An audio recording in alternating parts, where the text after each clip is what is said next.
And I did think that academia offers an interesting mix of being able to research and learn and build ideas, connect with people from across the world, while also having a little bit more of this foundational aspect of teaching and personal connection. Because it's interesting because working in the field with the UN sort of separates you a little bit sometimes from the broader international debates. And I did want to be in those conversations, while purely doing research separates you from the practical realities of it.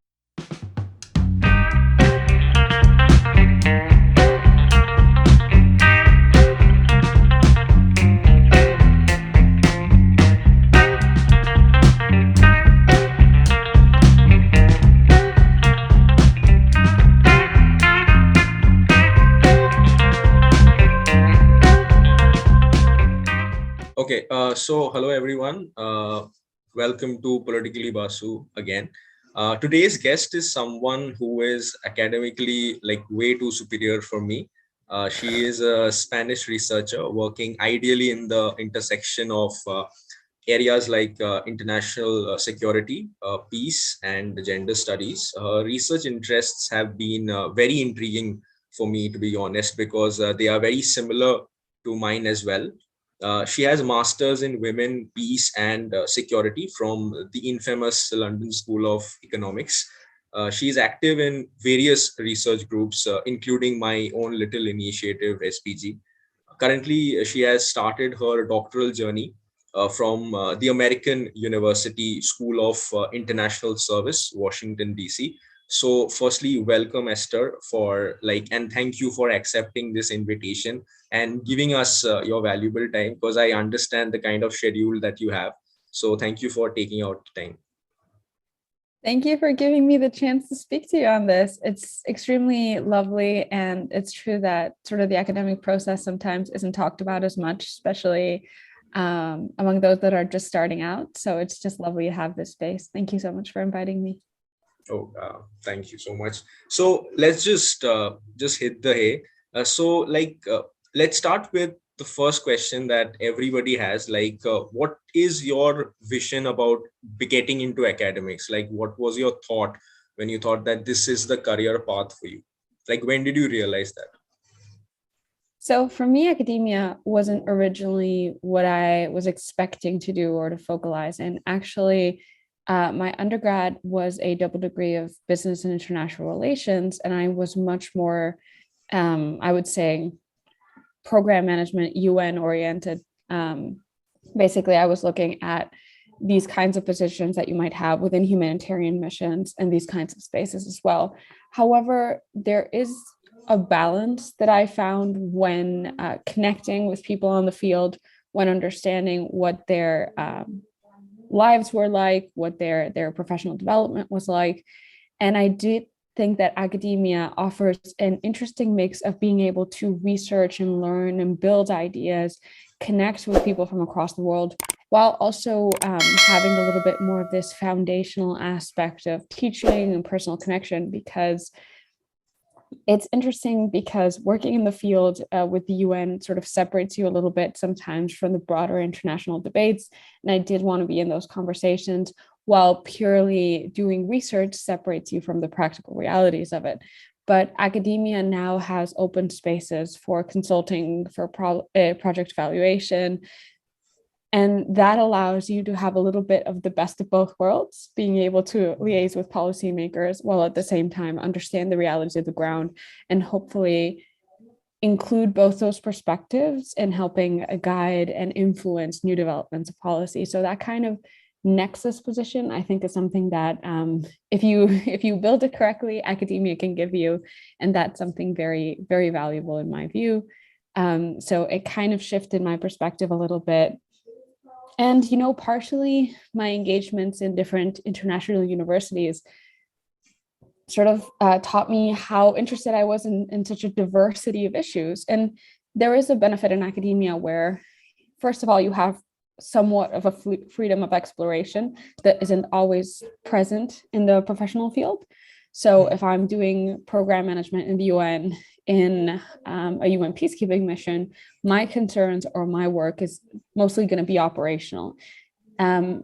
And well, that is incredibly interesting. That's not what I wanted. I wanted to explore a little bit more the concept of it, and I wanted to engage with the operational aspects, but as well be able to question them and have a little bit of freedom in terms of critiquing, which is something that academics have that sometimes people working within organizations are not able to experience in the same way. So that was my sort of evolution and thought process. And my exchange program, I did a summer exchange program in Stanford. And that class really drove it home for me because it was about genocide, mass atrocity, and protection.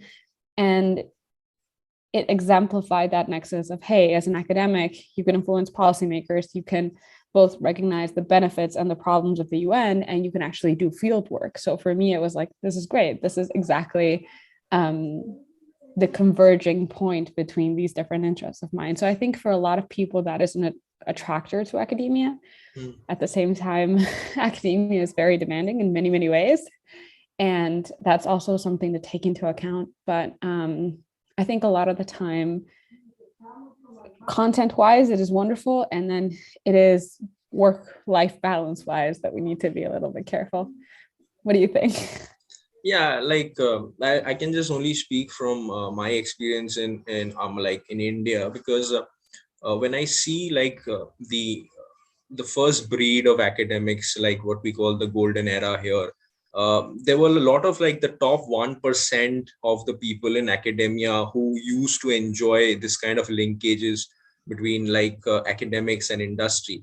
So for example, in international law also, we have names like Professor Chimney, who has like paved the way for third world perspective in international law, and his word is still considered like the most important.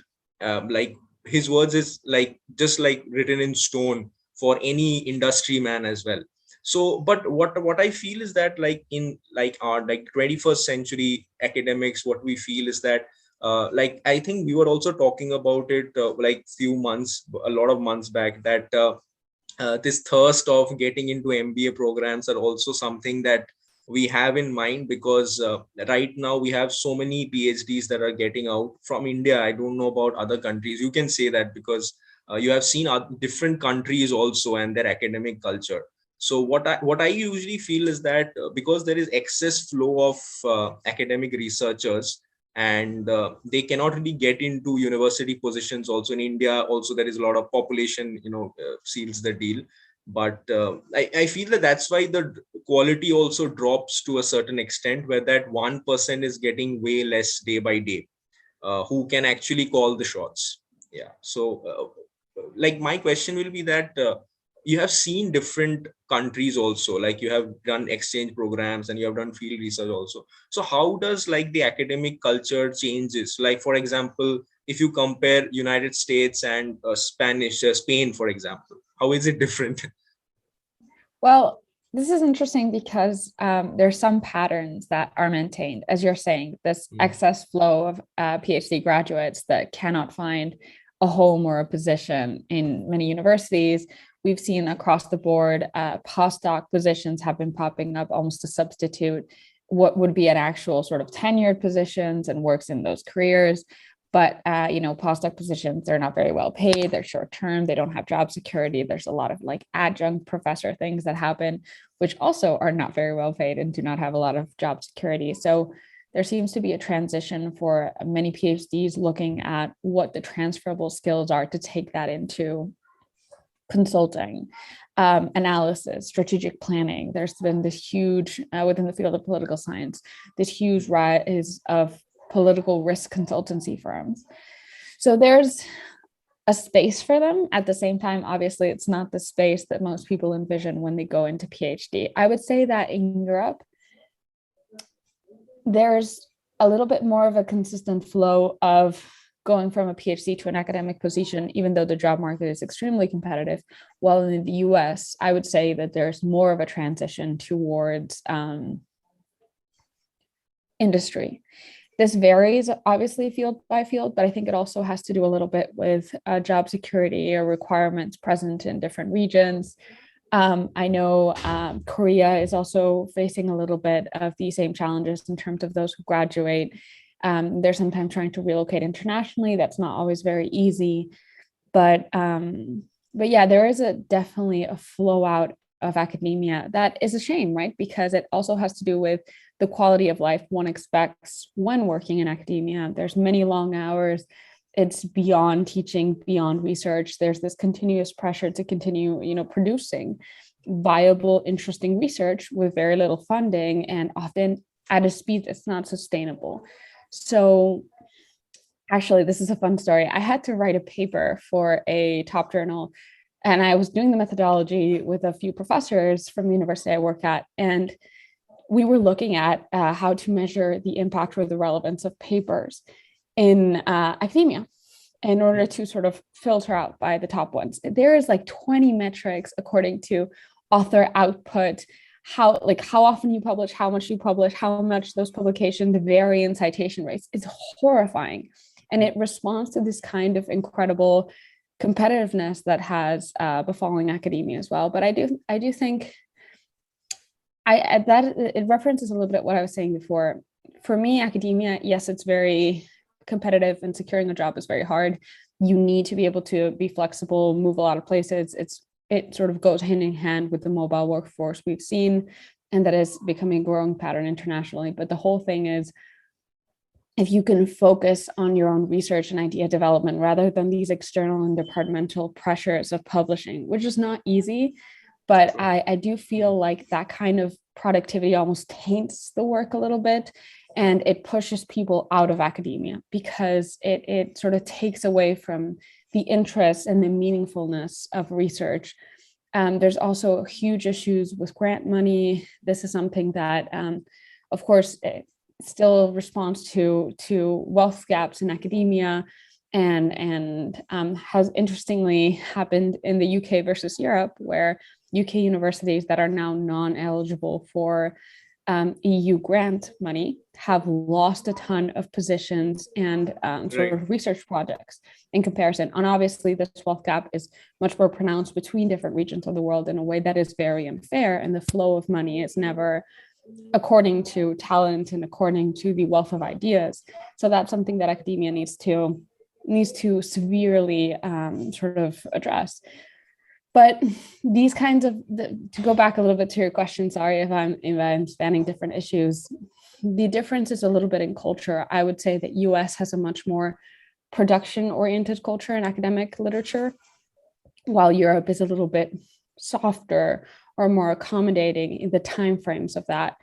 And I do believe Korea also has a little bit of a production driven kind of academic culture.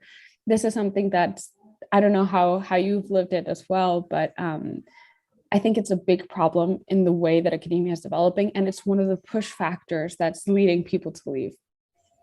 Yeah, I think what you said, like this idea of publish or perish, this is everywhere, and that actually is that in Indian systems also there are, like, once you get into the faculty position, obviously it's taken from other like international standards as well, that you have these metrics for promotions as well. So if you have a PhD, your promotion, you have a promotion, you can get into a higher range. You have pay scales. So what happens is that this idea of academics, that you are entering because you love the subject, that also goes after a certain age, because to be energetic in 26 or 27 is way easier as compared to be that energetic when you're 45 and 50. You're entering your 50s, and maybe you're questioning that this is not, I cannot do this for another 10 or 15 years. So that is where I think it becomes tricky. And like, what did you like face when you were applying for US? Like, why did you choose US? For example, you said that it's very like, I call it policy driven. Like, I find the US job market, there is an advantage to it as well, because the market of US, I think, is accepting of, for example, social science degrees. They have a very different way of looking at it as compared to, for example, Indian markets have realized that very recently. Like, I think, I don't know why, but 2019, 2018, 2019 was the time when suddenly these risk analysts, as you said, risk analysis firms started growing. Before that, it was very rare, and only like economic students or statistics students, business students used to get these opportunities. But now suddenly international relations students started getting the opportunity. So like, what was your first of all, the first question is that when you entered US, like why did you choose like US? Because of like you get higher funding. That's one answer. And the second one is that how do you look at this change in markets as well? So that's interesting. Thank you so much. I'll start with the second one. The change in markets is something that honestly, we're living here in Europe as well. I can see that a lot of people that graduate purely with social science degrees do not have access to most of the job market, even when it's in their specialties. So when we look at this political risk firm, it's very common for people to actually have a double undergraduate degree in business, econ, something, and then political science or other social science degrees, or then to have a master's in one or the other, right? So there is still, here in Europe, we're still living that sort of valuation transition from understanding the need to have a specialized knowledge about different regions, about political processes, about behaviors. While the US, as you were saying, is much more accepting. There's much more sort of money dedicated to that. There's many more spaces that are looking for regional specialists, for language specialists, for political process specialists, and especially in terms of think tanks. There's just an incredible variety of positions and sort of a wealth of opportunity that it's harder to find in many other places. And they've taken that as a strategic advantage. They're using that almost as a brain drain from different parts of the world. They're taking experts, language experts, regional experts, and they're incorporating that into their policy in order to sort of make better decisions. And I think it's one of the keys by which they still harbor, this kind of global power status. They're also leveraging policy in a way that Europe, for example, is not. And it becomes interesting because for a social science degree, you're almost pushed towards the US or pushed towards places where you'll get those opportunities and different kinds of engagements, right? In Europe, you might have a university position, but you'll have very limited access to policy decision making, while in the US, that'll be much more flexible. In terms of why I chose the US, it had to do, as you were saying, a little bit with funding, which is necessary, but it also had to do with the degree itself. So here in Europe and in a lot of places, when you access a PhD, you have to submit a final research proposal. You outline your idea and you're ready to hit the ground running when you start. And that's great, but it leaves very little place for exploration and for idea development, even though that'll happen naturally as you research. What I wanted was to have the space of 1 or 2 years to go more in depth with professors at the university I was at and develop that idea more carefully, because I'm the firm believer that a thesis should create new knowledge. And that is incredibly hard. It's beyond the scope of synthesizing what exists. It's beyond the scope of, in my opinion, of just doing a few interviews. It is actually creating a worthwhile concept that can affect the field you're in. And I don't think that it's very hard to be ready to do that immediately as you start, or for that to not transform a lot. So one of the reasons why I liked US PhD programs is that they have a space of 1 or 2 years before you actually submit your final research proposal. So for me, that was a wealth of experience that I wanted, even though I had done a master's and I've been in research. Those 2 years of buffer, I think, are good as an academic, or at least for me. I know some people just want to start, get through. There's true that some PhD programs you actually enter within an existing project, so that doesn't become an issue. But I think in cases where you're a little bit more unsure, US PhD programs give you a little bit more of a buffer. Then it's true that for me, a longer research degree is somewhat more beneficial because it gives you longer term opportunities to engage with different academics. So PhDs in Europe are usually 3 years, and while in the US, they vary from 4 to 5. So that gives you a greater space to do research assistant work, to publish, which is something that you need to build up. You need to learn how to write throughout a PhD. We feel like after a graduate degree, you kind of have a sense of it. But what I've lived as a research assistant for the last 2 years is my writing has evolved a lot. And a lot of the scope of academic writing, like journal submissions or books, are some things we don't get to explore as much in graduate education. So having sort of that time for me is important. I'm a firm believer in just develop slowly, test out different areas. I love, as you know, I love being involved in 20 things.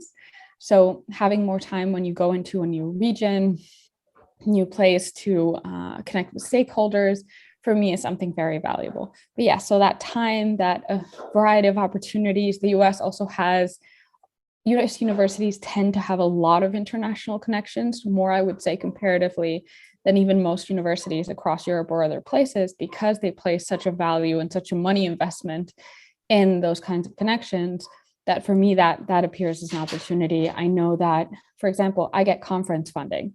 I can get field research funding. I would not be able to get that here, or it would be very hard for me to get that in Spain. So that kind of economic security and that kind of a little bit support for different kinds of academic engagement was very important for me. At the same time, there are pushbacks in terms of that the PhD culture in the US is much more, as we were saying, competitive, but it's also, there is a very little respect for work-life balance, and it becomes a challenge to impose limits. And US PhD students are notoriously overworked. So that's something that's going to be interesting to experience. But overall, I still thought that that kind of flexibility and wealth of opportunity was more valuable for me in a PhD program, but it depends a little bit on the person. Yeah, That's like what. yeah, it makes sense because I was just thinking about our structure here. So it seems that we have taken both the worlds and learned nothing from either one of them. So it's like that, because in India it's like you still have like right now the regulations have changed. You have to submit, like you can submit by 3 years, and it cannot extend more than 7 years. So that's the bracket. And it's not really, I think it there are some universities which it becomes interesting that in India there are some universities who take like a very concrete research proposal, whereas there are some universities where are just entrance tests, for example. Then you can just you can during the interview you can just give a very generic idea about what is the area that you want to work.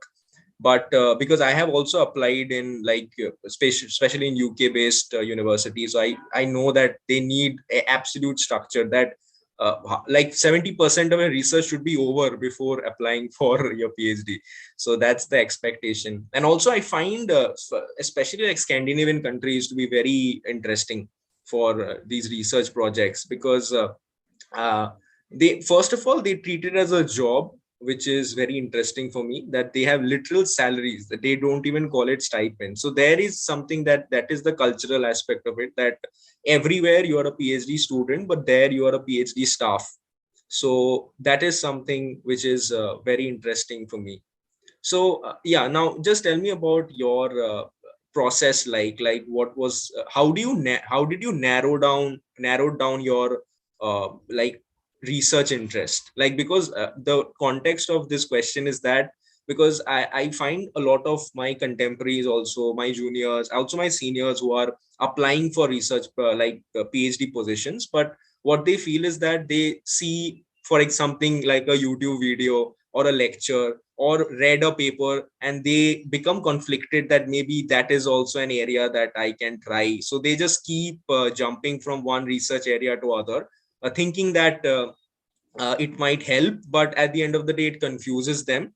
But it's nothing wrong like reading more papers and exploring. But how did you, what was your journey, like experience, like how did you choose the area at least?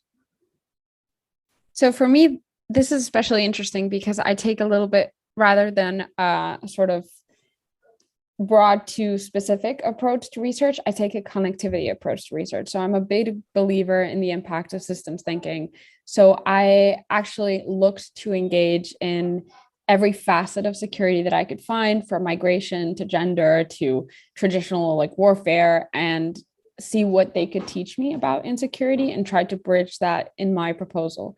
But that was a learning process. So at the beginning, during my undergrad, I have always been interested sort of in gendered violence and in conflicts. And I thought, okay, so where do these areas intersect?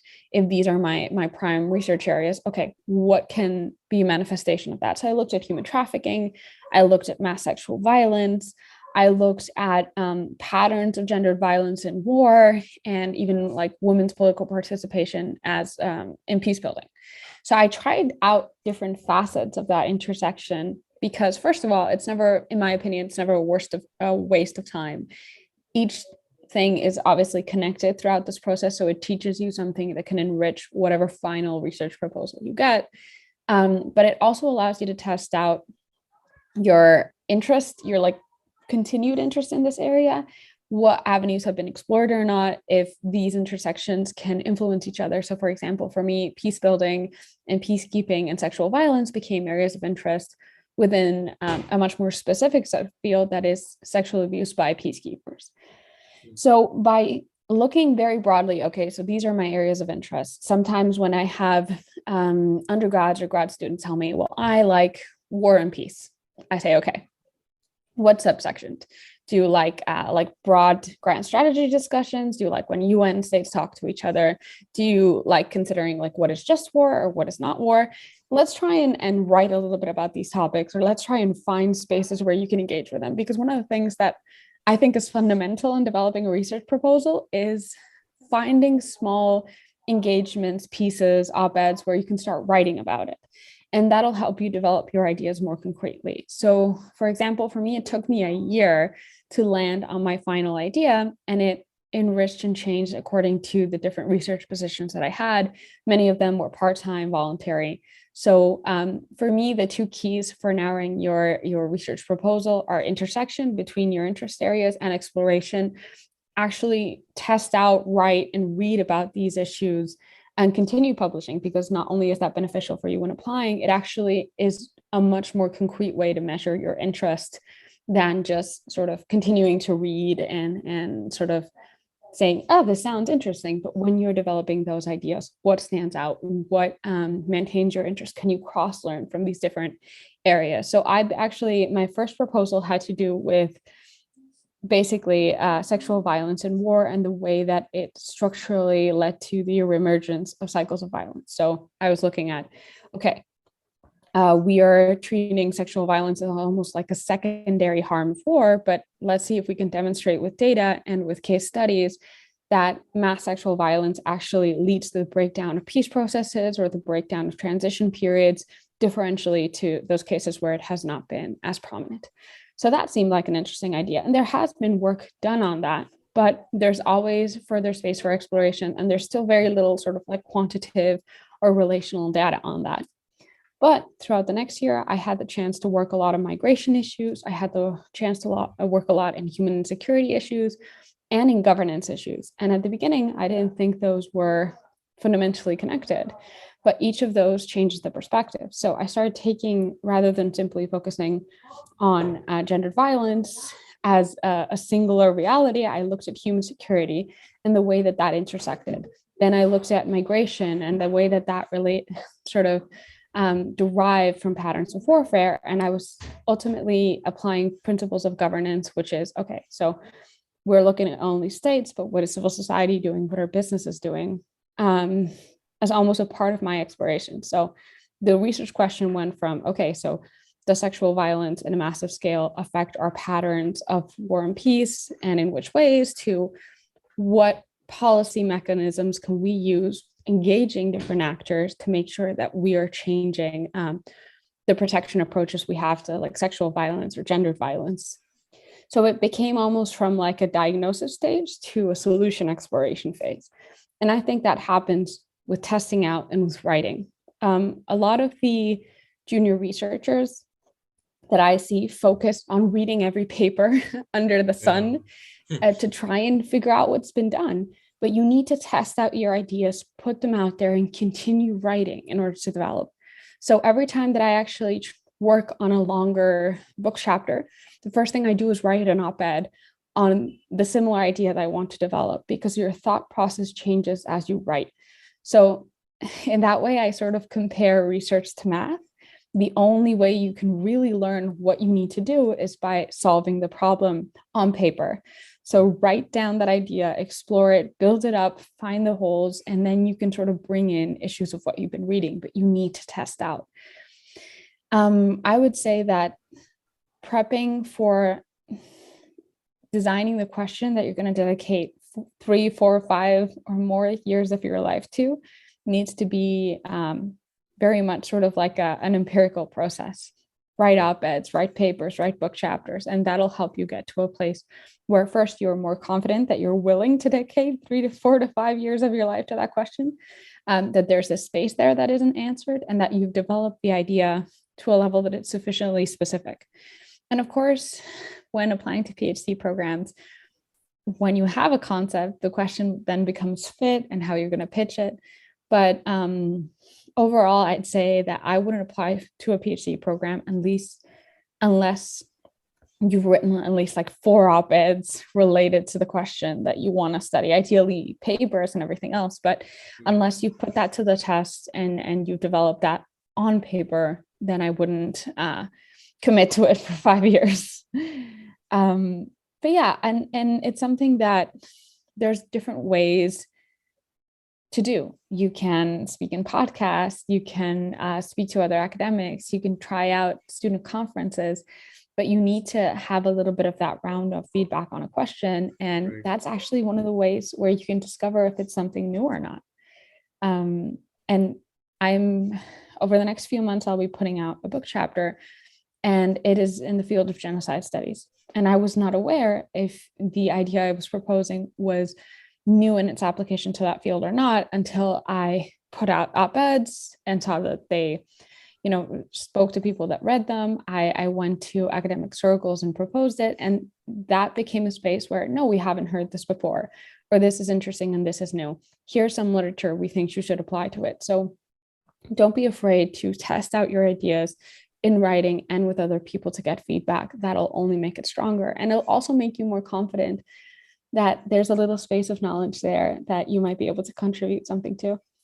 Yeah, like here the reviewer comments really help, that when you just send something and it just comes back with entirely read remarks, it just shows that at least there is some opinion. They are not thrashing everything. But yeah, this is something that even I have suggested a lot of, and I have tried to follow it. Like before I applied for my PhD, my specialization has also been like ethnic conflicts and forced migration. So I felt the need that I need to write, like not op-eds, but also any blogs will also do, so that just I can just write it out and test whether, because I feel that even it depends on the personality of that researcher, that what kind of writing is he or she like comfortable with. For example, I feel that I cannot write very heavy mechanical, like foreign policy.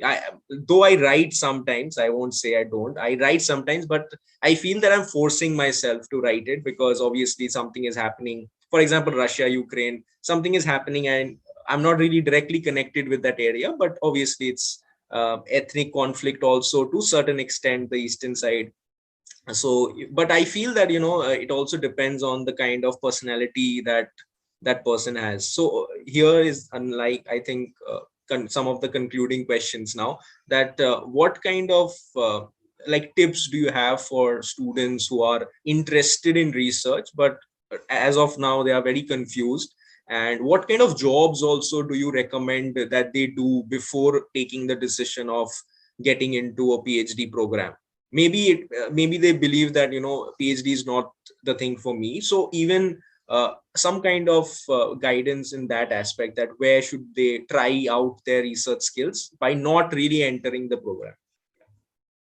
The way I would do it varies a little bit if I were an undergrad or grad student. As an undergrad, what I would be looking at is student think tanks and young civic organizations, like, for example, the UN Major Group on Youth and Children. I would be looking at basically student journals. I would be looking to repurpose some of the research that I've done during my undergrad degree to see if I can work that into something publishable, what that looked like, and what I learned from that. I would try and engage in sort of youth advocacy networks to sort of gauge your interest and your writing in that area. So that becomes almost a mini research kind of engagement. You're voluntarily publishing blogs or op-eds, things that are short usually, but that allow you to test out your ideas and your writing style, as you were saying, which is something really interesting. And also test out the concepts that if something you can't get through it, you can't finish writing it, you're like, I thought this was interesting, but at this point, I don't want to research it anymore. It becomes a way to test your own sort of mechanics. For example, also test what you don't want to do. I tested out intelligence consulting by doing a 3-month internship. And I realized that was not at all something that I was interested in. I tested out business. I went to work for Amazon and I was doing metrics and project implementation, and I hated every second of it. So don't necessarily think, my thing is that you need to test everything out with limited time engagement. So don't kill yourself and do 18 things at the same time for 10 hours, but have small engagements in either think tanks or areas or operations. And when you realize you hate something, don't think of it as a waste of time. It's actually much more useful than the contrary, because it helps you limit the areas of operation or even the areas of inquiry that you might be interested in. It'll help you understand if you're not interested in writing about a region. If you like a little bit more like paper publications or just op-ed, that might teach you a little bit if you want to go into research assistant roles, or if you just want to go into a little bit more journalistic kind of things. And there's spaces for all of that. So for me, because I was so lost, testing things out was the first stage. And I did that during undergrad and when I graduated undergrad. For master's, I focalized a bit more on building a rapport before I decided if I wanted to go professionally or not. And the good thing is that publishing or collaborating with certain organizations as a junior expert is always good for you, no matter if you go into academia or not. So I submitted op-eds to the Diplomat. If I was doing research in my classes, I thought, okay, is there somewhere that I can post this? Is there somewhere that I can get feedback?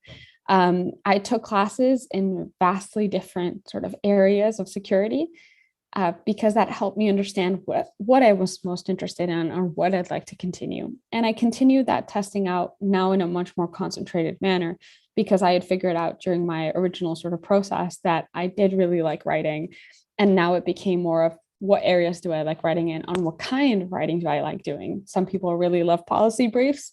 I don't know how, but they love them. Some people love like writing 600 pages of something, like very niche. So it helps you a little bit understand what your audience is and what your interests are. And you can continue testing that out with, for example, grad student think tanks, organizations. You can collaborate with NGOs. A lot of researchers that I know, after going to NGOs, they do reports, they do program evaluation. There's now a lot of space that I found very useful for academic consulting, which is that you basically act as a research assistant on the go. So I've helped build advisory boards. I've helped transform like NGO papers and project evaluations into more academic kind of pieces of writing. And that's a really quick way of knowing what you like or not, because it'll teach you if you want to go more professional or if you want to go more purely academic. So for me, testing out is the key. If you want to go into a PhD, I still think that once you decide that, which is a process itself, by the way, before anyone goes into a PhD, I think they should try and teach a class and see if that's something they want to do with your life, because you don't need a PhD to do research purely. You can go into international NGOs, you can enter as a research assistant without a PhD, and you can build up into senior researchers and everything else. So if you don't like teaching, maybe don't go into a PhD, because that will be a part of it. And there's a lot of people that don't like having to speak in front of 60 people in a class, or don't like having to command that space or build lectures, all of which are a fundamental part of being a professor. So try out every aspect of that kind of professional career. If you're only going to research, primarily go into NGOs and international advocacy and UN positions and focalize on research. If you become a professor, both facets will be necessary. In that same line, if you only like teaching, then there is spaces or issues that might be hard for you in developing what is long-form PhD programs, because research can be a very isolating thing for 5 years if it's something that you're not interested in. But I would ultimately say that testing out was important. But once you arrive to the conclusion, hey, I want to do a PhD, I want to go into academia, you need a year after that before you apply, in my humble opinion. because PhDs are extremely competitive. No matter where you go, you need a year of focusing on publications. You need a year of understanding, okay, so how many organizations can I either volunteer with or collaborate with to create research output? How many people can I connect with? To apply to a PhD, you need to have two or three recommendation letters from professors. How are you going to connect with those professors? How are you going to get them to know your research and interests? Ideally, they should be networked with some of your target universities. I spent months scoping out universities, looking at all the professors, if they were researching what I wanted to research, and that itself takes months. So you have to do that while you're trying to publish papers, while you're trying to finalize your research question. The year of application before a PhD is extremely busy, and some people try and say, okay, so I've decided that the next deadline is 4 months from now, I can do it. I heavily recommend, unless you have a lot of experience, that you take some time, because as junior researchers, if you've just finished your master's, or even if you've been working for a tiny little bit, it's very hard to go in. People will go in with 5 years of field experience. People will go in with extremely interesting research profiles. If you're going to be competitive in a process that's very time consuming, you need to dedicate yourself fully and consciously to that, strategically to that, for a year. The first thing I did when I completely decided that I was going to apply is I looked at my CV and I basically put away everything that wasn't research related. And I realized that I had very little. So I said, okay, so I have a weakness. I need to build out my publications. I need to build out how many organizations I'm a research associate with. I need to get a research assistant position. That's something that is very important, because it shows you, are you willing to spend 6 months of your life on a paper and doing the not so fun aspects of methodology and idea building and reviewing, which is a whole different thing, because you never test your self-esteem more than when you get a journal review that basically says that everything you've done in 6 months is just an affront to humankind. We submitted a paper and 2 of the reviewers said, oh, it's fine, now let's put some things. The 3rd reviewer had 6 pages of feedback outlining every flaw with every single part of the paper. And I was like, okay, we don't know what to do with this. Everything is wrong. So it's good to test out how you work within that sphere. Do you like working in universities? Do you like collaborating with other professors? Those become things that are important to you. And I would recommend, it's hard to apply for a PhD without having had somewhat of a research assistant position. That'll connect you with professors. That'll help you get some publications. It's not the only thing you need to do, but it becomes a baseline. The way that I approach my application is I subdivided my experience into sort of 4 pillars. One of them was pure research positions. The other was sort of professional / civic volunteerism, which shows, this is especially important for the UK and US universities, specifically US universities, that you are engaged with NGOs, with policymakers, with other aspects. You need to be a researcher, but you also need to understand how to get that research out there somewhere else. So I volunteered with writing programs. I volunteered with NGOs in that area. That becomes something that you might not have yet, and you need to build out. Beyond that is, and everyone hates this, but quantitative methodology, math.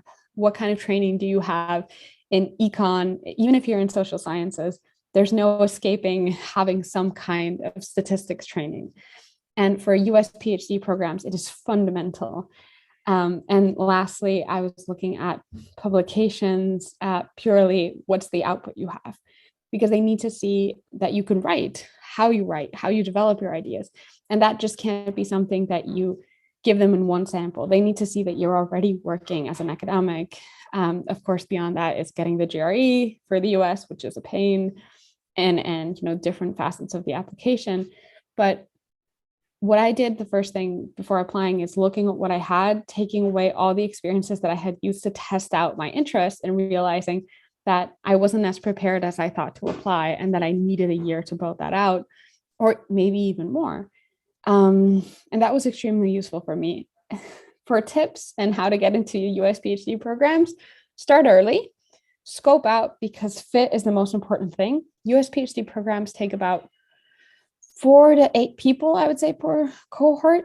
And that's subdivided into specialties. So in politics, it's international relations, comparative politics, American politics. So you're getting like 3 slots in your subspecialization. And what it's going to come down to is that because they get thousands of applications, it's not only are you the best candidate, it's does the professor here, is the professor interested in what you're interested in? Does the professor here want to work with you because you're going to be exploring similar topics?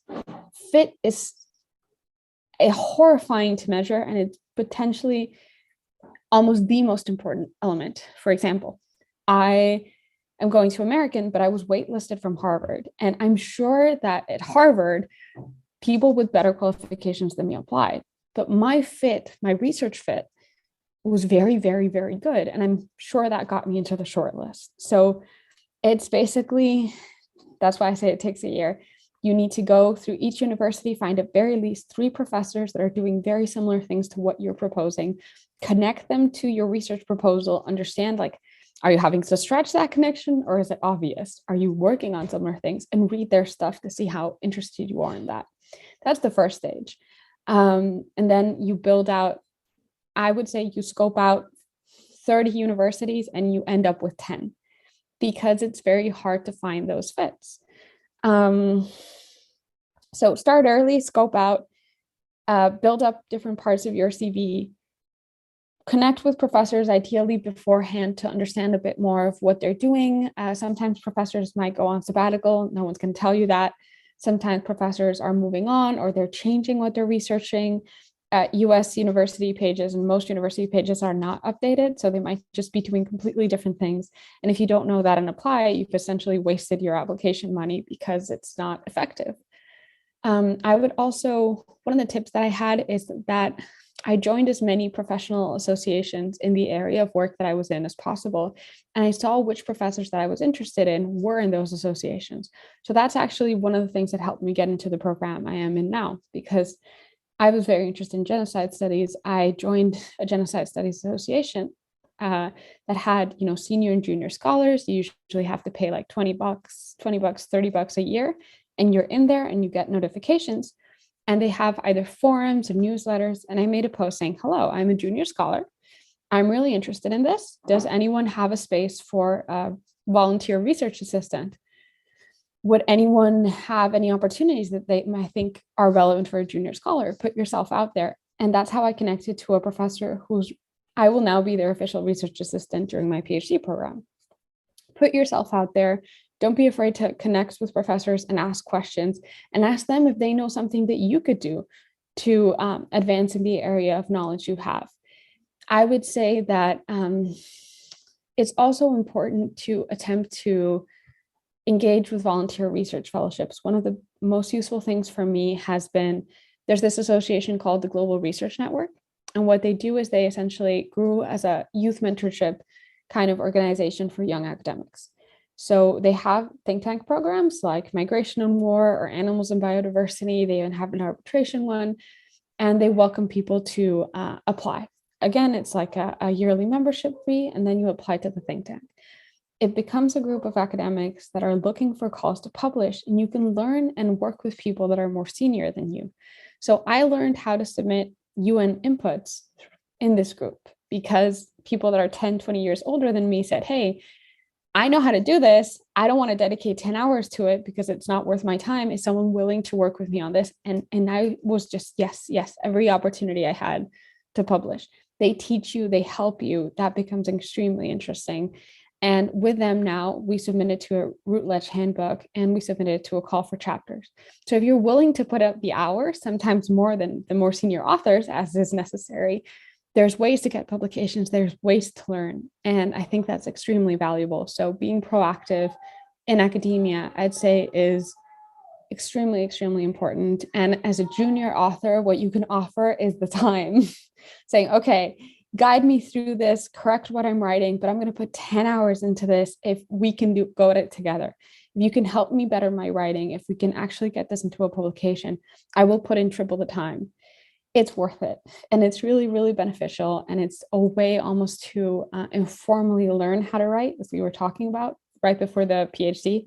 So for me, that was extremely useful. So So just to recap, start early, scope out applications, so subdivide your CV to understand which areas you need to build up. Be proactive, sort of join these academic associations, and don't be afraid to reach out to professors or others asking for help or for guidance. Academic communities tend to be open and helpful as long as you're respectful and you don't impose. And you can just be very transparent, saying, hey, I'm a junior scholar. I'm really looking forward to opportunities to engage and to get my ideas out there. And also don't sell yourself short. You can have original, worthwhile contributions to make as long as you build them out slowly. That can be a space for you. Yeah, like I really feel that this idea of an association and being part of that is very important, like as a researcher or academic, like because I feel that with time, like especially what I have noticed in our spaces as well, that it becomes like people assume that it is something that you can do in isolation, and that's why it becomes that frustration of not getting published or anything. That becomes the problem, that you are taking it, you are thinking research to be a isolation sport. It is not really like that. And hats off to all these associations who are actually working, because they are creating a community where you can actually just talk out your research. And I don't know, like I feel that in our field also, what I've noticed, but obviously there are exceptions, but I felt that there is this insecurity also, that if I talk about my research, if somebody takes inspiration, quote unquote, from it. So I feel that's where the problem lies, that at the end of the day, for example, I'm also working on conflict. You're also working on conflict, and there are thousands and lakhs of people working on conflict. But if we don't communicate, then that's the trick. So like thank you again for taking out time, and I wish you all the best for your doctoral journey, and hope that we can actually, this is on record, so hope that we can also collaborate on any paper or any project in the future. So thank I you would again. love that. Yeah, Thank you hope that so we can much. actually plan it out. So 100%. And as a final tip, co-authoring is the way forward. At the end, it's the way to learn and do things, and it yeah, makes of everything course. better. And the chance, to have these conversations between us and then work together, 100%. I would love that. Okay. And just Yeah. thank you for inviting me, by the way.